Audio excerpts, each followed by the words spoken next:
Ntiefa na sekese ekoma Eric Asiedu KG1 akasa se ode akokense musem de ebrebre resebetras na yebekodwama so ya kwakodi dwa hu ne ma ewodwa so enkankan ne fire pom de ho ya hye na ohwe ofro ase se wampe edu papa anom wampe doctor papa amanantimi anhwe wo a ne yakwa nyina betimi akwakoye kwa etinyabere letena se ne tie komokese ya ebe Medin de akwasi is Yapokia 101. If you C4C homeopathy, ababe kayensa. Sana peni enkopokia boko de. Akwasi nyankopo adom na oso e. Boko ehye. Nyankopo adom. Livoton. Say it again. Livoton. Livoton extra account. Yes. Because kuna oni madie pa o. Ehye de. Akwesi mi da asine akwanya ya odi ama mi nchi akese pa be ma Adom TV etiefoni ani Ghana mania wa mo share live anyone o mo share your internet no so edam asepa mi di pokuya 101 ene me kasa afa liver tonic ho mi se metia kakra mu na me start se me body ro no meduma de obi ani se me nye doctor ni me ye herbalist me ye homeopathic doctor na me ye orthodox so mienso ntroni a mekasa o radio so but the entia magye sign che ya hye no livoton ageme and ageme hu ni pebia na nka enye livoton ni Yehowa Nyankopon aka by this time no on kat asefo asase so nti magye anche no ehye anas magye anche no ahye se mi bo hu dero na wow ni pedua hu hia wow apomudi hu hia wow liver hu hia no wetimi akope livoton ni bi na wanom amana bo ho ban It is for liver. For liver. Okay. But the fact say a for liver no. It me a nyoma bebre our internal organs no. Akwese only made ye benim but for the benefit to be our own name about liver no. Liver no one of our internal organs no. The organs na adia eka ni pedua ho. You were about 78 over 78 organs, but they are vital and as they are important ones are yenimpa yakuma the heart, your gallbladder, your brain, no, your liver, your kidneys, no, any your pancreas, any stomach, also but kakra yenim no. Na liver no edi akotene pa ewe yemu pa. Now we share all the organs now. And in the second largest organ when you pedue no first near skin no skin is some pa and I liver and also the largest ones the most second largest one now me no liver no when you skin no because your liver no ehye it's bibi to ye liver na se bibi touch ma ewe liver na ye mfa ye ni ehu se ne to hunamani a hunamani a sabi se kroto me hunamani sisi a se me hu se nso bi a me de be miemia se duro bi a me de be keka inframa be fa so na ayede ewu ntem ba umu na ekokokoto no umu na ekokoto chima no obede hu se eduro na wonom no eboa se eko ano brase eko ni normal state mu ana ni ne ehu hia ntebe hia pa se ye liver no e na nka ye betima sesa na enu mo ndi kan e wo ye organs mu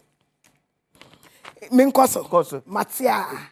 C4C homeopathic hospital and C4C liver specialist hospital ejumeko bia ye wa Nyankopon Adom no ye di abodnin karata kese asho won sa se omakodro e wo liver mu o share dwumadi omudi wo omudi dwumadi bebre but liver no ma specialize wo mu pa nti obi bia owo liver mu how obi bia opese wo se o liver na tochima obi bia o sha na wo se bibi how kakra a ofo se e yo liver no utimi ba ya so e ho a ebetimi ahwehwe eye nhwehwemu na etimi aboa ama bibia aye wano na de na be ma wo se mi liver no atochima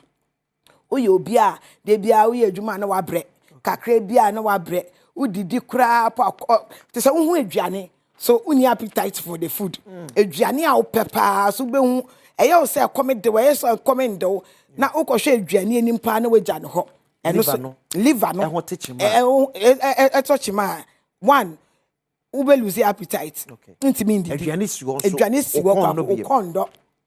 ukondo kakre bia na wabre kakre fatigue kakre bia na wabre eno nkyere se de bia na wabra a lead to liver. There are so many conditions that lead to fatigue. Intinom de be yan se obakọ hwehwe oni pedue mu obakọ ye check up say liver na what to do anamo intem e na kakre bia ase de obofno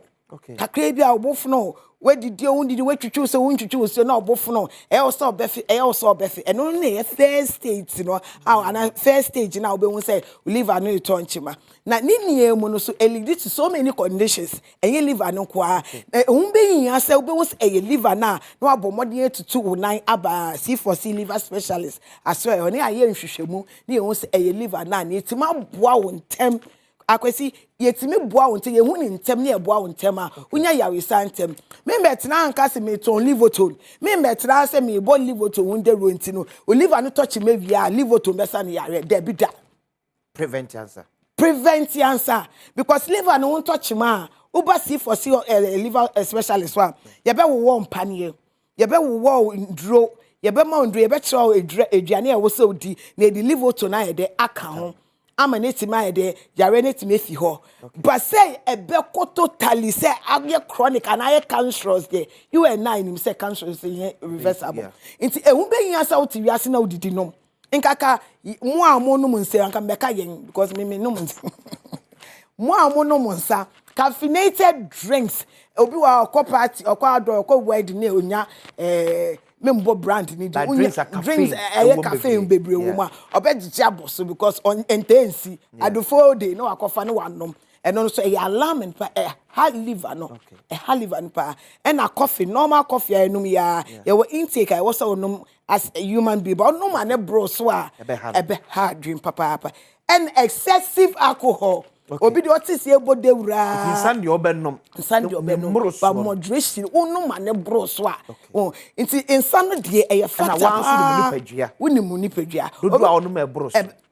kwese obi wa ha obenum aye hezu esa mboni a obeso odiditi bra ye ogina so nya na wo hwe na obetima no pa ma na bro so no da ye nioma bebre because me sha ne nioma ho hia no but onum aya no wanom na ya hwe ye kakra no wanom ma me fa ye numbers ni ntodwa wan hwa na wo hwe me opesa wo kom 050 00 40331 050 00 40331 and I say 050 00 40328 050 00 40328 C4C liver specialist ye numbers and a midi atodwe na endro no and I say ye liver to na ye bo hu de ro no say o pebi ato a okwa every pharmaceutical shop e Ghana ha obenye bi na obi frame and ano no fitika so say o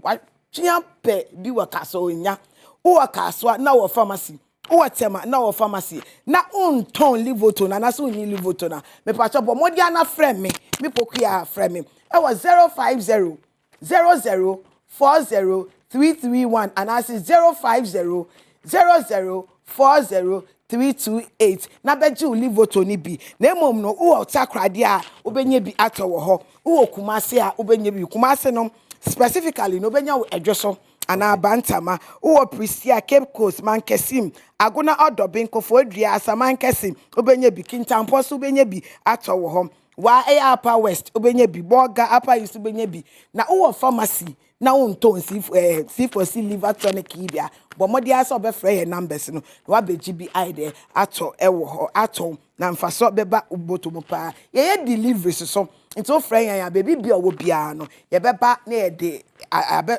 someone na se da bram na ye hospitals no so no Accra na se Ghana ha ye main branch no mo Adenta SDA ofi Madina na okwa Adenta SDA junction no wesi usi a school bi wo ho twem kwa the other side no na se ofi dodowa ofi mountains ofi ebri ofi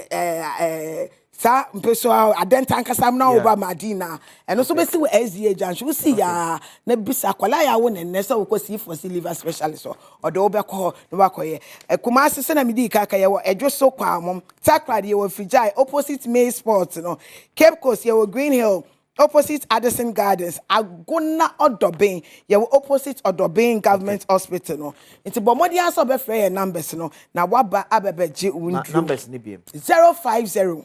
00 40 331 050 00 40 331 and I say 050 00 40 328. But I question mama fa we ntwem Ghana month ene ye wo mu no. Nti doctors ekukudam eye doctor Siamani na pamfo mo da dwumeko ni nia no branches ni nia no. Omo de esi ho se utimi sra o maso ye no. Okay.